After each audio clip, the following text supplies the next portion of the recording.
Praise the Lord. இன்றைக்கி நாம் எஸ்தரோட சரித்திரத்தை தான் பார்க்க போகிறோம். பைபிள்லையே பெண்களோட பேரை வச்சு 2 புஸ்தகங்கள் இருக்குன்னா, ஒன்று ரூத்துடைய புஸ்தகம், இன்னொன்று எஸ்தருடைய புஸ்தகம். ரூத்தை பற்றின கதை நம்ம ஆல்ரெடி போட்டிருக்கோம். அதோட லிங்க் நான் டிஸ்கிரிப்ஷனில் கொடுக்குறேன். பார்க்கணுன்னு தோன்றவங்களுக்கு அது பார்க்கலாம். இன்றைக்கி நம்ம எஸ்தரை பற்றி பார்ப்போம். எஸ்தர் யாருன்னா, அவங்க ஒரு யூத குலத்தை சேர்ந்த அனாதை பெண். இவங்களுடைய பெற்றோர் இறந்து போயிட்டதுனால உறவினரான மொர்தேக்காய் தான் இவங்களை வளர்த்து வராரு. எஸ்தருங்கிற பேரோட அர்த்தம் உங்களுக்கு தெரியுமா? எஸ்தர்னா நட்சத்திரம் அப்படின்னு பொருள். அவங்களுடைய பேருக்கு ஏற்ற மாதிரியே இருட்டில் இருந்த இஸ்ரவேல் மக்களுடைய வாழ்க்கையை வெளிச்சத்துக்குள்ளாக வழி நடத்தினதில் எஸ்தருக்கு ஒரு பெரிய பங்கு இருக்கு. எஸ்தர் ஒரு அழகான பெண்மணி. பார்க்குறதுக்கு ரொம்ப அழகாகவும் ரூபவதியாகவும் இருப்பாங்களாம். எஸ்தரோட தகப்பனார் பெயர் அபியாயேல். அபியாயேல் அப்படின்னா பராக்கிரமசாலியின் தகப்பன் அப்படின்னு பொருள். மொர்தேக்காய் எஸ்தரை எப்படி வளர்த்தாருன்னா, அவர் ஒரு கடவுள் பக்தி உள்ளவர். அவர் தேவனுக்கு பயந்தவர். அதனால அதே கண்டிப்போடையும் அதே அன்பிலையும் வளர்த்து வந்தார். எஸ்தரும் மொர்தேக்காய் என்ன சொன்னாலும் அதை கீழ்ப்படிந்து வளர்ந்து வந்தாங்க. இந்த எஸ்தர் யாருன்றதையும் எஸ்தரோட வாழ்க்கையில் தேவன் அவங்கள எப்படி பயன்படுத்தினார்ன்றதையும் இந்த ஸ்டோரியில் நம்ம பார்ப்போம். இஸ்ரவேல் மக்கள் தேவ பக்தி உள்ளவர்களாக இருந்தாலும் காலம் போன போக்கில் நிறைய பாவங்கள் செஞ்சிட்டு இருந்தாங்க. இதனாலேயே கர்த்தர் அவங்கள நிறைய ராஜாக்களுக்கு அடிமையாக இருக்கிறதுக்காக ஒப்பு கொடுத்துருந்தாரு. இப்போது இவங்க யாருக்கு அடிமையாக இருக்காங்கன்னா, எருசலேம் தேசத்தில் உள்ள எல்லா இஸ்ரவேல் மக்களும் நேபுகத்நேச்சர், அதாவது பாபிலோன் ராஜாவாகிய நேபுகத்நேச்சருக்கு அடிமையாக இருக்காங்க. இந்த நேபுகத்நேச்சர் ராஜா இஸ்ரவேல் மக்களை சிறைப்பிடிச்சிட்டு வந்தப்போ அந்த அடிமைகளுக்குள்ள ஒருவராக இருந்தவர் தான் நம்மளுடைய மொர்தேக்காய். கொஞ்ச நாள்லையே மேதியரும் பெர்சியரும் சேர்ந்து பாபிலோன் தேசத்தில் ஒரு போர் நடத்தி அவங்கள தோற்கடிக்கிறாங்க. இதனால் இஸ்ரேலர் இப்போது பெர்சிய தேசத்தில் அடிமைகளாக வாழ்ந்துட்டுருக்காங்க. இப்போது பெர்சிய தேசத்தில் ராஜாவாக இருக்கிற கோரேஸ் ஒரு உத்தரவு பிறப்பிக்கிறாரு. என்னென்னா, இஸ்ரவேல் மக்கள் எல்லாம் அவங்களோட சொந்த நாடாகிய எருசலேமுக்கு போகலாம், அங்கே போய் இடிந்த தேவாலயத்தை மறுபடியும் கட்டலாம் அப்படின்னு ஒரு தீர்ப்பு கொடுக்குறாரு. நிறைய இஸ்ரவேலர்கள் சொந்த நாட்டுக்கே போகிறாங்க, கொஞ்சம் பேர் போகலை. மொர்தேக்காயும் சொந்த நாடுக்கு போகாமல் எஸ்தரோட இங்கேயே இருந்துடுறாரு. சில காலம் கழிஞ்சதுக்கு அப்புறமா அகாஸ்வேருன்ற ராஜா ஆட்சி செஞ்சிட்டு இருந்தாரு. அந்த நேரத்தில் நம்மளுடைய மொர்தேக்காய் ராஜ அரண்மனையில் ஒரு காவலாளியாக வேலை பார்த்துட்டு இருக்காரு. அரண்மனையில் காவலாளின்றப்போ ஒரு உன்னதமான ஒரு பதவி அது. இப்போ அகாஸ்வேரு ராஜாவுக்கு ஒரு ஆசை. கிரேக்கர்கள் அந்த காலத்தில் ரொம்ப வலிமையானவர்கள், அவங்க கூட போர் செய்யணும்னு இவருக்கு ஒரு ஆசை.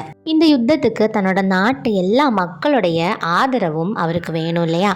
அதனால எல்லாரையும் கூப்பிட்டு ஒரு விருந்து எல்லாருக்கும் கொடுக்குறாரு. ஒரு சைடில் ராஜா எல்லாருக்கும் விருந்து கொடுக்குறப்போ ராஜாவுடைய மனைவி ராணி வஸ்தி அவங்க அந்த நாட்டில் உள்ள எல்லா பெண்களுக்கும் தனியாக விருந்து கொடுக்குறாங்க. இந்த ராணி வஸ்தி ரொம்ப அழகானவங்க, ரொம்ப ரூபவதியாக இருப்பாங்க. இந்த ராஜாவுக்கு இப்போ ஒரு ஆசை. விருந்தாளியாக வந்த எல்லாருக்கும் தன்னோட ரூபவதியான மனைவியை ராஜ அலங்காரத்தோடு காமிக்கணும்னு ஒரு ஆசை. அதனால் ராணிக்கிட்ட ராஜ கிரீடத்தை சூட்டிட்டு எல்லார் முன்னாடியும் வந்து நிற்கிறதுக்கு ராஜா சொல்கிறாரு. ஆனால் ராணி இதை மறுக்கிறாங்க. ராஜாவுக்கு இப்போது ராணி மேலே ஒரே கோபம். என்ன பண்ணிட்டாருன்னா, ராணிக்கிட்ட இருந்த அந்த ராஜ மேன்மையை எடுத்துட்டு அரண்மனையிலேருந்து அப்படியே அவங்கள வெளியே தள்ளிட்டாரு. அவ்வளோதான், வஸ்தி அனுப்பிட்டாரே. அடுத்த வேலை என்னென்னா, ராஜாவுக்கு இப்போ மறுமணம் செய்யணும்.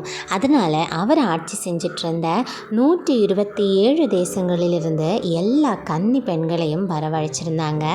இவர்களில் நம்ம எஸ்தரும் ஒரு பெண். எஸ்தர் ரொம்பவே அழகாக இருப்பாங்க, பார்க்க அவ்வளோ ரூபவதியான ஒரு பெண் தான் நம்மளுடைய எஸ்தர். இப்போது ராஜ அரண்மனையில் இந்த கன்னிகைகள் எல்லாம் வந்துட்டாங்க. ராஜாவோட அரண்மனையில் ஒரு கன்னி மாடம் ஒன்று இருந்தது. இந்த கன்னிமாடத்தில் தான் எல்லா கன்னிகைகளும் விடப்படுறாங்க. சுத்திகரிப்புக்காக நம்மளுடைய எஸ்தரையும் இதே கன்னிமாடத்தில் கொண்டு போய் விடுறாங்க. அங்கே யோகாயேல் அப்படிங்கிறவர் இருந்தார். அவர் தான் எஸ்தருக்கு தேவையான எல்லா காரியங்களையும் செஞ்சு கொடுத்தாரு. அவர் கண்ணில் எஸ்தர் மேலே ஒரு தயவு வந்திருந்தது. இப்படியே சுத்திகரிப்பு காலம் 6 மாதமாக நீண்டு போகுது. 6 மாதத்துக்கு அப்புறமா அந்த திருமண நாளும் வருது. ராஜா ஒவ்வொரு கன்னிகைகளையாக பார்த்து சூஸ் பண்ணக்கூடிய டேயும் வந்துருச்சு. எல்லாரும் ராஜா கிட்ட போகிறாங்க. கடைசியாக நம்மளுடைய எஸ்தரும் போகிறாங்க. எஸ்தரை பார்த்த உடனேயே ராஜாவுக்கு பிடிச்சிருது. அவள் ஒரு ரூபவதின்னு கண்டு அவள் தலையில் கிரீடத்தை சூட்டி வஸ்தியோட இடத்துல எஸ்தரை உட்கார வைக்கிறாரு. மொர்தெகாய் எஸ்தர் கிட்ட ஒரு விஷயம் சொல்லியிருந்தாரு. நீ ஒரு யூத பெண் அப்படிங்கிறத எப்பவுமே யாருக்குமே சொல்லக்கூடாதுன்னு. அதே மாதிரி எஸ்தரும் தான் ஒரு யூத பெண் அப்படிங்கிறத மறைச்சே வச்சுருந்தாங்க. இப்போது அரண்மனையில் மொர்தெகாய் காவலாளியாக இருக்கிறப்போ வாசலில் இருக்கிற 2 காவலாளிகள் ராஜாவை கொல்றதுக்காக திட்டம் போட்டுட்ருக்காங்க. இதை கேட்ட மொர்தெகாய் அந்த விஷயத்தை அப்படியே எஸ்தர் கிட்ட சொல்லி, எஸ்தர் ராஜா கிட்ட சொல்லி, ராஜா இந்த விஷயத்தை விசாரித்து உண்மைன்னு கண்ட உடனே அந்த 2 பேரையும் தூக்கில் போட்டுடுறாரு. இது சம்பவித்த கொஞ்ச நாள்லையே ஆகாகியனாகிய ஆமான் அந்த தேசத்தில் எல்லா பிரபுக்களுக்கும் மேலாக உயர்த்தப்படுறாரு. ராஜா ஒரு கட்டளையும் இடுறாரு, எல்லா ஊழியக்காரங்களும் ஆமானை பணிந்து கொள்ளணும்னு. ஆனால் மொர்தெகாய் மட்டும் இந்த ஆமானை பணிந்து கொள்ளவே இல்லை.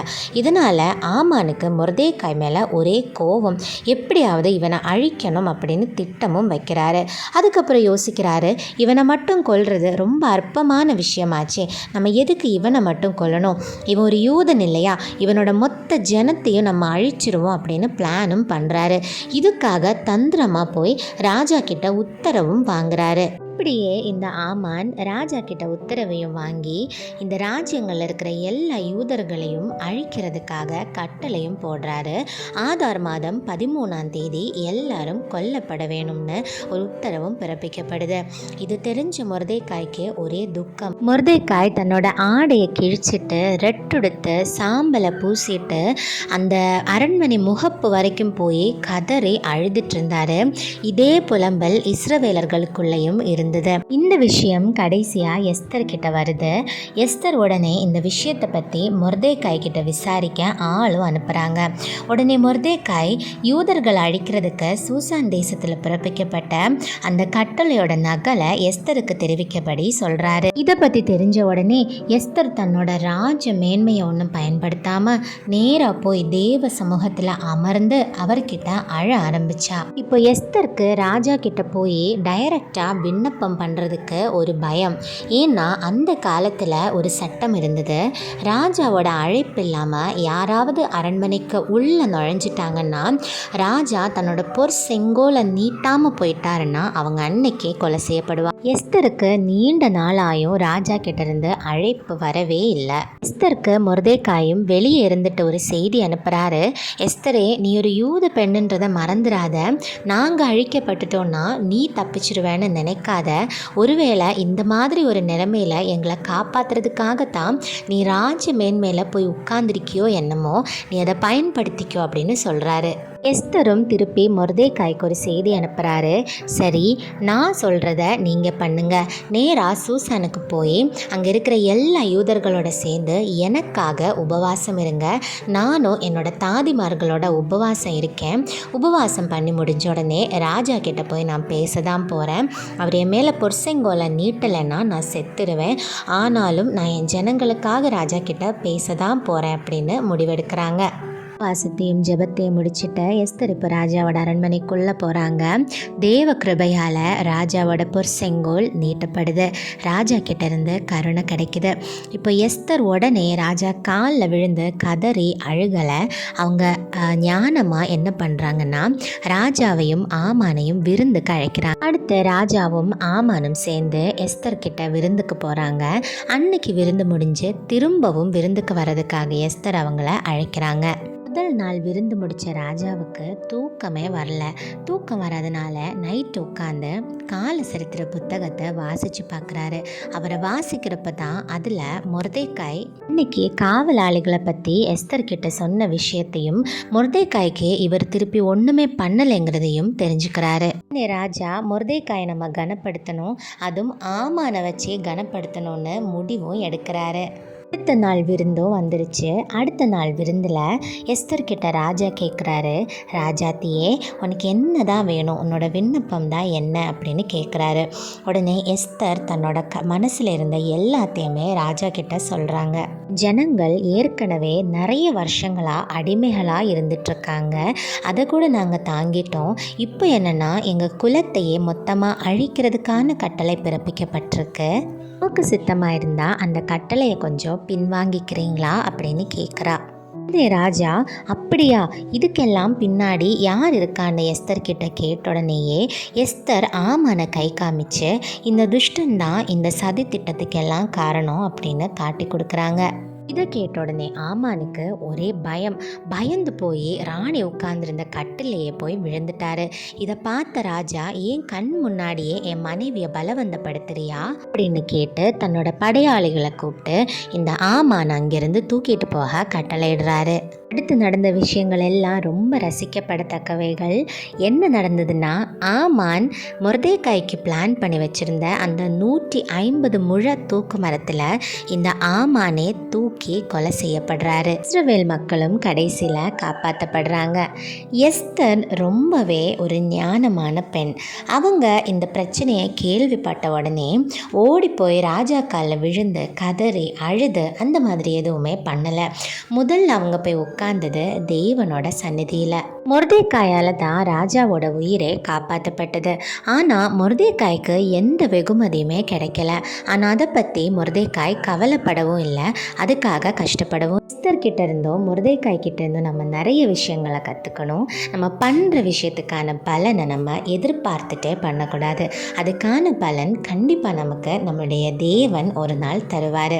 எஸ்தர் மாதிரி ஞானமாக எல்லா விஷயத்துலையும் தேவனை முன்னிறுத்தி ஜெபம் பண்ணவும் உபவாசம் பண்ணவும் நம்ம கற்றுக்கணும்.